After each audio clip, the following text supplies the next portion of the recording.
As President Obama landed at Piedmont Triad International Airport today, passengers flying out of the airport on commercial airlines didn't notice a thing. Air Force One touched down just after 11 o'clock this morning and taxied to a remote stretch of asphalt on the airport's runway. While Secret Service swept that area clear of any threats, travelers that Phoenix 14 talked to said they didn't notice any changes. President Obama was joined on Air Force One by Senator Richard Burr and Congressman Brad Miller. Governor Bev Perdue, Senator Kay Hagan, and Congressman Mel Watt greeted the president as he stepped off the plane. The president's stay in the Triad didn't last long. Air Force One was back in the air just before 2 o'clock, making the end to a big but seemingly unchanged morning at Piedmont Triad International. Olympic bowling comes to Burlington. Special Olympics of Alamance County held their annual bowling tournament this weekend. Student volunteers helped participants. Winners received prizes, but no one left empty-handed. Awards were given out to everyone who came. The organization has many other events planned for the remainder of the year. To get involved, email specialolympics@elon.edu. A group of Elon seniors are preparing to host a summit halfway around the world. The Periclean Scholars Class of 2011 are hosting a national conference in Sri Lanka next month. Scholars, global leaders, and other guests will gather to discuss issues in environmental education and stewardship. The group of students are hosting the conference with the help of a $5,000 grant from the U.S. Embassy in Sri Lanka. The road to the outlets is under construction. Starting tomorrow, crews will install a four-way stop, according to Traffic Services Supervisor Michael Deering. One lane will be closed. 4 flashing red lights will replace the current flashing yellow. Deering said they will also add stop signs and messages warning to stop ahead. Division Traffic Engineer Kelvin Jordan said they're fixing the intersection because of recent accidents. Jordan said he'll look at how the outlets are affecting the roads in 2011. Can't wait to cruise away after finals? Phoenix 14's Pump Patrol has the gas deals you'll need for the break.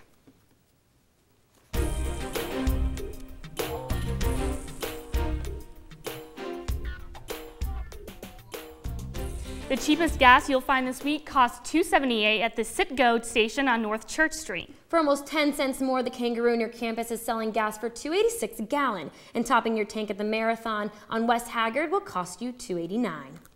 On tonight's financial report, after more than a month of moving, Burlington Staples is back.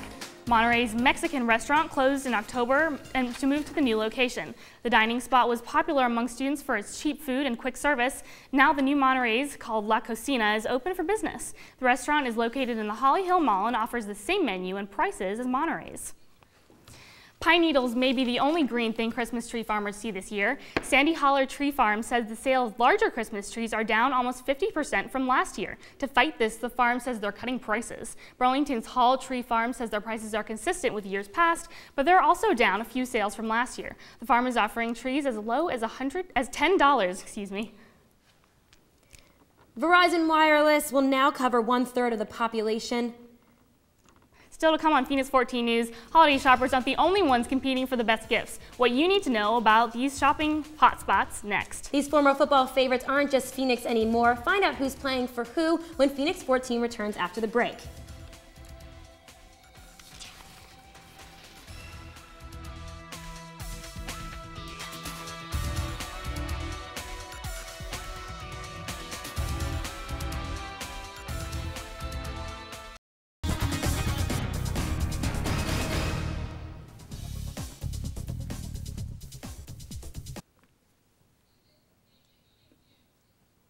Seasonal sales are key for holiday shoppers, but while they're stuffing savings, businesses are trying not to break the bank. Our Elizabeth Cantler joins us with more on how local businesses fight national discounts. Elizabeth? Thanks, Sophie. It's shopping season, but shoppers aren't the only ones competing for the best prices. I found out how Elon stores are staying afloat against corporate companies. Electronics, TVs, cameras, computer gadgets, stuff like that. Tanya Curry is a cashier at the Burlington Target store. She says that people have been coming to the store since Black Friday to buy gifts for their loved ones.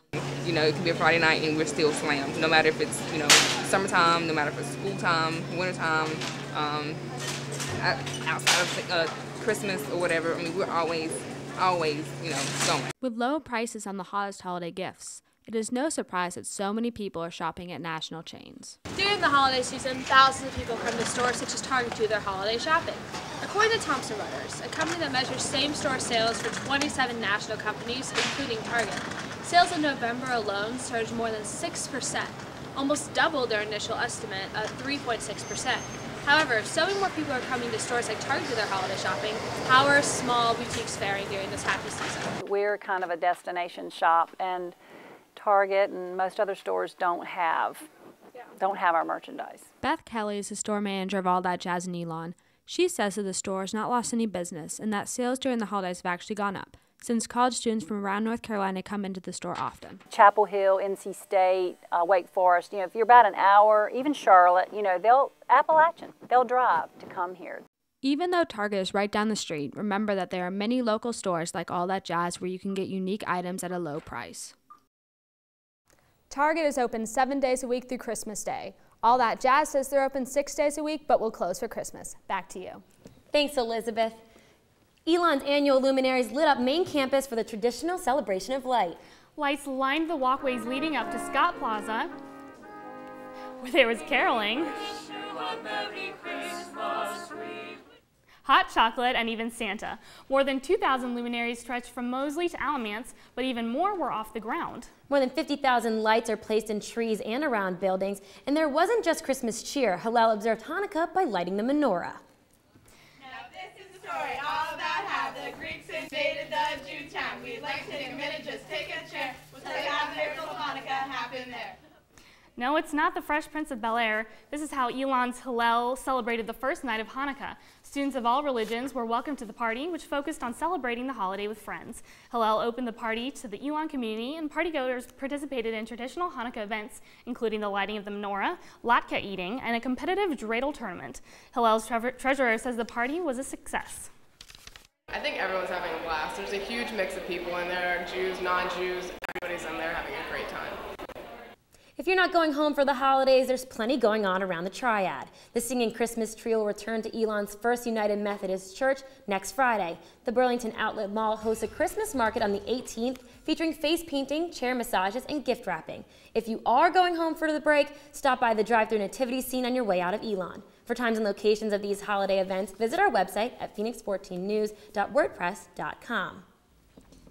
The Arena Football League has 2 new Elon players. We'll tell you who's going where, and catch up with your Phoenix with Phoenix 14's Weekend Score Update. Falling snow and temperatures in the teens, we'll tell you what to expect as students warm up to finals week, next on Phoenix 14 News.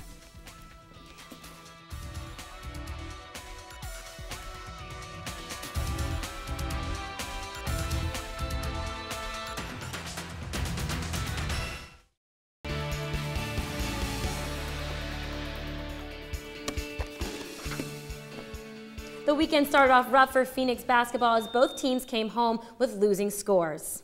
Women's basketball fell 51-90 to West Virginia at their away game in Morgantown. Despite snow, the men's team played Wofford on our home court, but lost to the Terriers 69-75. But the women's basketball team bounced up the losing streak yesterday. The team was away in Baltimore. It was a close game, but the Phoenix walked away with a 69-61 win. 2 Elon football legends are signing deals with Arena League teams. Terrell Hudgens will line up as a wide receiver for the Chicago Rush of the Arena Football League.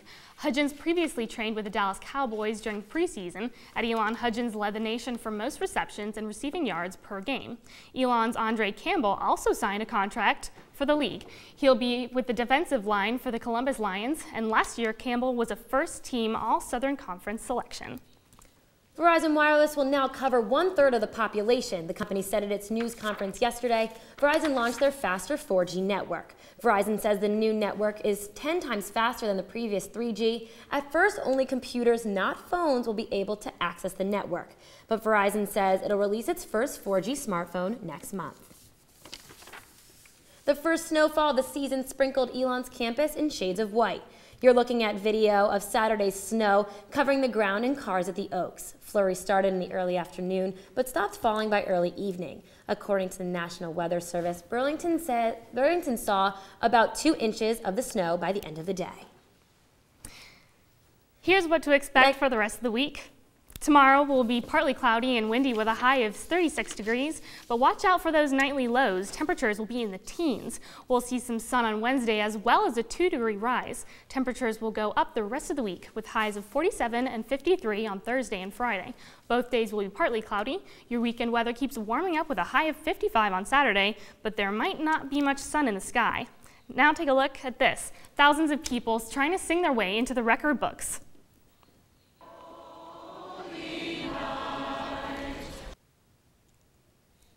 Massive crowds met in Boston to spread holiday cheer by attempting a world record for Christmas caroling. Carolers tried to break the current record held by more than 7,500 people singing Christmas carols for 15 minutes. Boston Pops conductor Keith Locker led the group. In the end, the crowd was only a little more than 3,200 people, falling short of the current record, but organizers are talking about trying again next year. That's pretty crazy, Julie. How many people are going to be singing Christmas carols? I don't know, but you wouldn't want me there. I have the worst voice. You want me far, far in the back. Not for me. I hope it's some good weather. It's going to be pretty cold outside for them. I mean, you know what? If they're going out there to Christmas carol, they knew it was going to be cold. It's Christmas. Come on now. Come on. Hopefully they bring some Christmas cheer, and I know the snow certainly did that for me. But that's all the time we have for the last Phoenix 14 News of the semester. Phoenix 14 will be back with newscasts during winter term. Until then, be sure to stay connected with us on Facebook and Twitter. Also, be sure to keep checking our website at Phoenix14News.wordpress.com. For the news that matters to you, I'm Julie Morse. And I'm Sophie Nielsen-Colding. From all of us at Phoenix 14 News, have a great holiday break, Elon.